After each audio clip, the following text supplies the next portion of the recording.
যুক্তরাষ্ট্রের তরলীকৃত প্রাকৃতিক গ্যাস সরবরাহকারী প্রতিষ্ঠান আর্জেন্ট এলএনজির সঙ্গে নন বাইন্ডিং চুক্তি হয়েছে বাংলাদেশের। প্রতিষ্ঠানটি বছরে বাংলাদেশে 5 মিলিয়ন টন তরল গ্যাস সরবরাহ করবে। শুক্রবার আর্জেন্ট এলএনজি এ তথ্য জানিয়েছেন।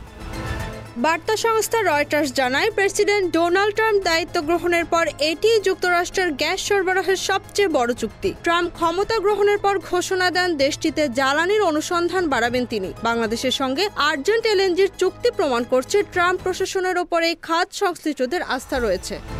যেসব দেশের সঙ্গে যুক্তরাষ্ট্রের মুক্ত বাণিজ্য চুক্তি নেই, সেসব দেশে গ্যাস পাঠানোর ক্ষেত্রে মার্কিন জ্বালানি বিভাগ লাইসেন্স প্রদান স্থগিত করে রেখেছিল। তবে গত সোমবার ক্ষমতা গ্রহণের পর নির্বাহী আদেশের মাধ্যমে এটি রহিত করেন ট্রাম্প। লুজিয়ানার পোর্ট ফরচুনে আর্জেন্ট এলএনজির অবকাঠামো তৈরি সম্পন্ন হলে তারা বাংলাদেশের পেট্রোবাংলার কাছে গ্যাসের কার্গো বিক্রি শুরু করতে পারবে। বাংলাদেশ বিনিয়োগ উন্নয়ন কর্তৃপক্ষের চেয়ারম্যান আশিক চৌধুরী রয়টার্সকে বলেছেন, এই চুক্তি শুধুমাত্র আমাদের বর্ধমান শিল্পের গ্যাসের সরবরাহ নিশ্চিত করবে না, বরং যুক্তরাষ্ট্রের সঙ্গে কৌশলগত সম্পর্ক শক্তিশালী করবে। Trade news, Dhaka.